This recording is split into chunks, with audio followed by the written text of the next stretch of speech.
All right, what's going on, everybody? Some idiot with a wrench back again with some bad news. I did a ton of shit.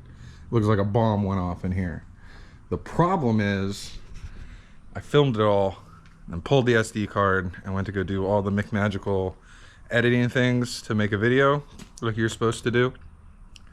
And I don't know what happened. I don't know. I'm not apparently a really good tech wizard, so all that stuff disappeared. Don't got it. So I'm just gonna give you guys a rundown on what I did and kind of talk about some lessons learned, and hopefully it's useful to at least one person out there. So as you can see in here, all the stuff's gone, right? So the heads are off, intake's gone, and I have actually pulled the lifters as well and gotten the timing cover off of the front of the engine, which doesn't look like a lot, but it was. So pulling the heads, and I haven't actually touched the deck surface here yet, really wasn't that bad. All you got to do is just undo the bolts, and then I took a rubber mallet and whacked the head a couple times all the way around it, and then just heave-hoed. Really hurt my back, but who needs to go to the gym, right, when you do shit like this? And got it out of there. It was really actually very easy. I think the hard part's going to be putting them in. But they came off pretty much no problem. And then I got a really good look at my pistons. And I went ahead and took a wire wheel attachment on my drill and cleaned them off slowly, one at a time, just so that they'd look better. I don't know, it felt like the right thing to do. I was already there. They all looked really, really good, except for cylinder 8 back here. Let me see if I can't get you guys in there. And it cleaned up relatively okay. I've ran my finger down all of the bores here.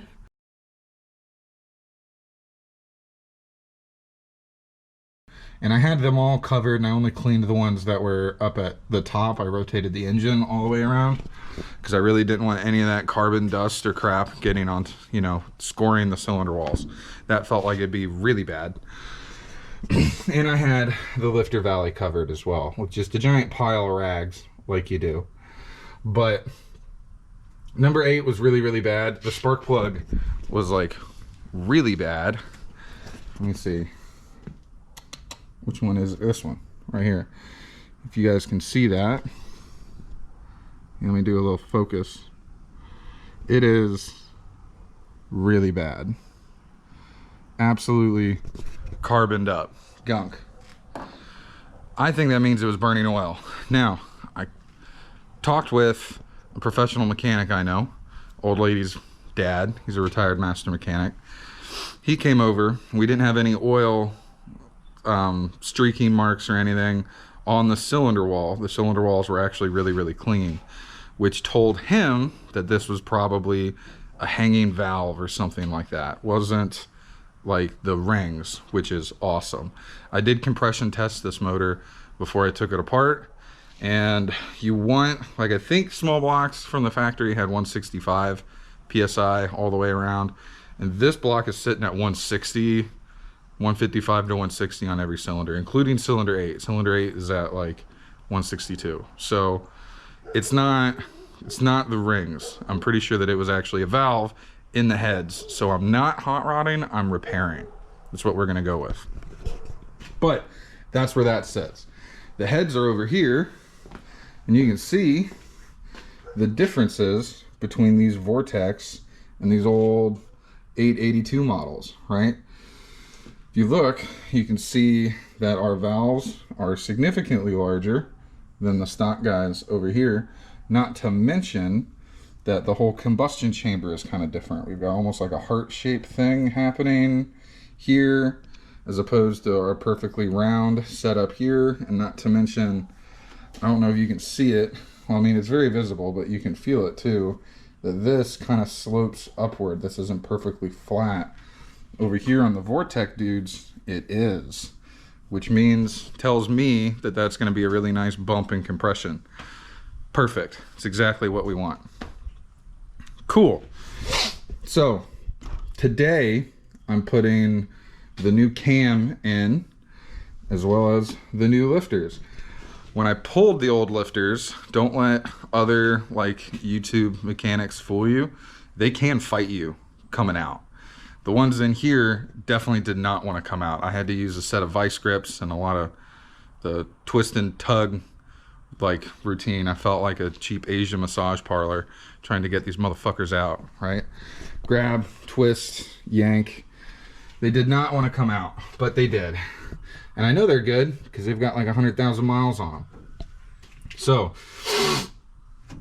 but they're out. They're out now.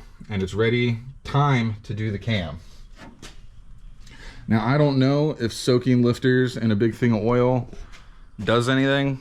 You know, you read the forums and all the old guys say to do it. You listen to comps instructions in their cam and lifter kits and they don't say anything about it, or at least they didn't in the kit that I've got. I don't know. At the end of the day, I don't think it'll do any harm. I'm still going to be using a big jug of like engine assembly lube when I throw the new one in, and putting engine assembly lube on the tip of all the lifters. So it can't hurt, in my opinion. It doesn't look like it can anyway. The last thing that we need to do to actually get the cam out is undo our timing gears. So I've got the case out, the timing cover out, and I painted it because I wanted to feel productive. And when you get yours out, it might be easier for you to drop the front of your oil pan. I didn't, because I didn't realize that timing case had a lip that went down here into the front of my oil pan. So it's still bolted up. That will probably fight me getting the timing cover back on, but that's a tomorrow problem. But I wanted to talk a little bit about the way this stuff is set up, because I don't feel like a lot of people do very well. So this is your cam gear. This is the gear that goes over your crankshaft. This is actually the front of your crankshaft. This is pressed on. This is bolted on to your cam. That little nub right there is the key. So this gear will only go onto the end of your cam one way. It's got a timing mark right there. You see the little nub that my finger is hiding from you? That needs to line up with a dot on the crank gear. That's how you know that you're going to be at TDC on your compression power stroke on #1 cylinder. That's how you're going to know that your gears are put on here correctly. So the crank gear has also got a little mark. It's a little, on this one, it's a little like red dot right there. It's keyed to go onto the end of your crankshaft only one way, so you can't put this on wrong. Hey, this is Editing Dalton. Just wanted to come in and make a very important note. Some aftermarket cam gears have alternate slots for that key that I just pointed out in this video on your crank, right? Usually they're either going to be advanced, retarded, or at 0, and that's pretty self-explanatory, right? Advanced for usually 20 degrees advanced, retarded for 20 degrees retarded. As far as I can tell, that's mostly used for either boosted or super cammed applications. If you're doing a pretty mild street build like me, set that aftermarket cam gear on the 0 key off of the mark so that the 0 is lined up with the dot on the cam gear. That's it. Just wanted to put that in here because I was too much of an idiot to show you the new cam gear with the new markings, and I don't feel like going back out to the garage. Cool. And have your timing be out. You also can't put the cam gear on wrong because it is, again, keyed.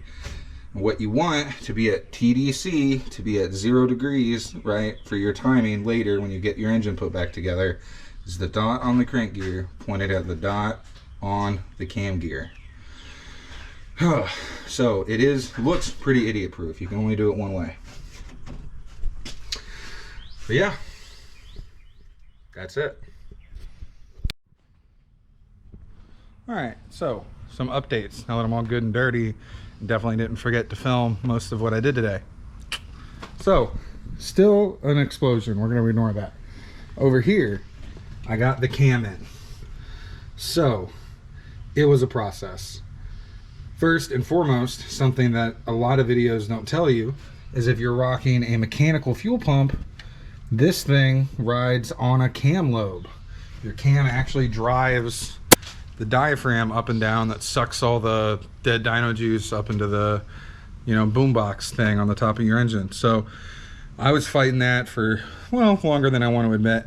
And then I saw a bunch of fuel leaking out of the fuel pump. It had a brainwave. So take your mechanical fuel pump off. If you've already got a block off plate on, or you're running electric or anything, you should be fine. You shouldn't have to worry with that. But if you're running a mechanical fuel pump like stock, take that out and then pull your cam. It'll be 80 billion% easier. Don't spend the money on a fancy cam tool. I didn't need it, and if I didn't need it, you probably don't either. All I did was take the old cam gear that's over there in a pile somewhere with all the old parts and just put it back on the end of the cam after I had taken the chain off and it wasn't attached to the gear, the sprocket that was on the crank. And then just use that to get your leverage and your grip, and you can just work the thing out. Be very gentle, right? You don't want to scar up any of your bearings, or that's what everybody else who does one of these videos says to say, right? Seems like good advice. I don't know. I was as gentle as I thought I needed to be. There were a couple times where I was starting to get frustrated. Don't do that. It's how you make bad things happen. Evidenced by my wonderful paint. I didn't though. So that after the fuel pump came out, the cam came out no problem. After it came out, I was able to work on getting the old crank gear off. I ended up having to go and borrow a like puller thing. Like if you've ever done a steering wheel or anything like that, it's a very similar setup with a bolt that you tighten the bolt and it pulls the cam gear out. I don't see any way that I could have got that crank gear off without using a puller like that. No amount of like torculating with like the get the fuck out of here bar 5000 is gonna like make that happen. So actually borrow, rent, buy, whatever, like an actual real puller deal if you're gonna do this, right? Now, putting the new cam in, make sure that all your old lifters are out. I think I talked about that, but it's been a long day. Get the old lifters out. You don't want anything touching your camshaft. When you put it in, I only lubed her up about halfway, like the front half where the timing gear, the spider gear sat, whatever you call it. And then I worked the front half into the car, into the engine, and then grabbed the lube and then lubed up as I went the rest of the way. I didn't want to get schmutz all over my hand. It felt like a waste. I don't know. It looked like it worked out. But it went in lickety split, no problem. Just slid on in. I was amazed, honestly. And if you're curious, small block Chevys like this, apparently magic is what retains your cam. Magic and maybe your distributor gear. There's like no fancy like retaining bolt bracket nonsense there. You kind of just pull it out and it comes out. Who knew? But the new one slid in no problem. The kit I got came with this awesome like double roller timing setup that's probably way overbuilt for what I need. Cool, fine. I had to reuse these bolts. The kit didn't come with one, which feels like a bit of a oversight, but whatever. Comp knows what they're doing. Those bolts go to 20 foot-pounds according to the internet and my Chilton manual. So that's what I did with my massive electronic torque wrench. That was probably way overkill for this, but you know, it's a bit of a theme. Next, I installed my lifters. Now, all the old guys on the internet will tell you to soak them overnight. I forgot to do that, so I soaked them for about 3 hours while I was working on everything else. I don't know. So, you know, some people say to do it, some people say it doesn't matter. I can see both sides, so I kind of cut it in the middle and half-assed the soaking. So maybe it'll work. I don't know. So I pulled them out of the oil and then I dropped them in. They went in pretty harmlessly. You want to make sure that they all spin and sit in here freely. You shouldn't have to fight them too bad. I had to fight the old ones to get out of here. See how this guy just spins just fine? That's apparently what you want. I had to fight the old ones to get out. The new ones went in much more painlessly, and they fit good, they spin, they do all the things that they're supposed to do. I pulled them out of the tub of oil that they were soaking in, And then I wiped the actual part of the lifter that contacts the cam lobe clean and put a dollop of the comp engine assembly lube stuff, even though there's already some on those lobes. I wanted some more on the lifter, and then just plopped them down into place. The oil, soaking in the oil, if anything, it, you know, made lubricate. That's probably why they went in pretty easy. It like lubricated the lifters pretty good to get dropped here in the block. That didn't fight me literally at all. So they're in, and that's pretty much all the productive things that I did today. I also got my head gaskets on. I talked to you guys a little bit about how to check them, I guess, earlier. I hope so anyway. Installing them, there's these really nice retaining dowel pin things on small blocks. So you just make sure that those get lined up. You slap them on there. These are directional, so you can see that right there. If you know how to read, it says up. So that side faces up. Who knew, right? And I put some RTV right here on the little bit that juts out towards the top where your intake goes. The only reason why I did that is I remember Derek from Vice Grip doing it once. So if he does it, it should work out for me. That's about it. Oh, I spent a lot of time with the drill and a wire wheel just cleaning the fuck out of any of my gasket surfaces. Underneath here, now I really wish I'd have taped it for you guys. There was a lot of deposits and stuff that like weren't coming up really easily. Hit them with the wire wheel, and then I hit them with a scraper, otherwise known as an oversized, really big flathead screwdriver. And then some 180 grit or 120 grit sandpaper until everything that's gonna get a gasket, especially the heads, was like semi-shiny and flat. I ran my hands over all of it to make sure to feel and see if there was any kind of bump or ridge or anything that was gonna impede a really good seal. Because I'll be fucked if I have to do this all over again. Fucking Florida. I really do not want to have to do this all over again. That sounds like an awful time. So, if I can prevent having to do that, I am. So if it means spending a lot of extra time prepping my block to accept these new heads, I will take it. Man, what else?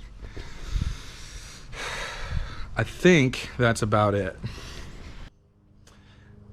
So I think that's it. Not bad. Not bad for a day's work, with lots of beer breaks thrown in there. Relatively productive. Sorry I didn't film a lot of it actively while I was doing it. You can chalk that up to me being an idiot. Yeah, I think that's about it.